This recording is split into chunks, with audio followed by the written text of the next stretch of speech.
Nigerian man faces life jail for beating stepson to death. Nigerian man has been declared guilty of beating his 5-year-old stepson to death.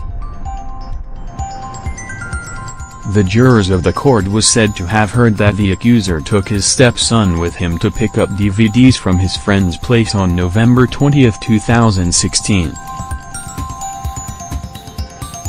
Reports proved that the convicted man suggested putting the schoolboy wrapping him in a towel when he saw the boy was dead after massive beating. 39-year-old Nigerian man, Martin Ihanacho, has been convicted of beating his 5-year-old stepson to death for losing a shoe. Ihanacho was reportedly arrested and consequently was found guilty over the death of the boy that known as Alex Malcolm at Woolwich Crown Court in the United Kingdom, Sun reports.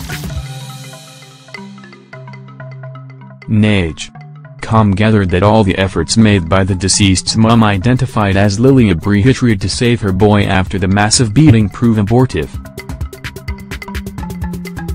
Meanwhile, CCTV revealed how the Lilia said she was hopeless after the killer was sprinting home with the lifeless child in his arms.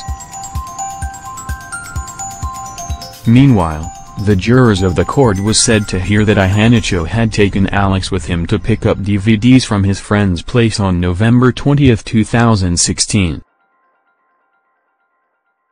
On the way, the pair stopped at Mountonsfield Park in Hither Green, where a witness overheard that the child saying sorry for losing his shoe before he attacked him. Jurors were shown footage of Ihanacho carrying Alex in a fireman's lift away from the park and towards a taxi rank where he asked for a cab to Lily's home. When he arrived at the address, Ihanacho attacked his partner to stop her calling an ambulance, and shouted, "Keep your mouth shut." It was learned that Ihanacho suggested putting the schoolboy in a bath before wrapping him in a towel and assaulted. Com had reported that Kunle Depot Williams, a Nigerian man living in the United States, pleaded guilty to several cases of fraud in that country. According to a report by Vanguard, Williams faces 20 years in jail for mail fraud, aggravated identity theft, voter fraud and illegally re-entering the U.S. after being initially deported.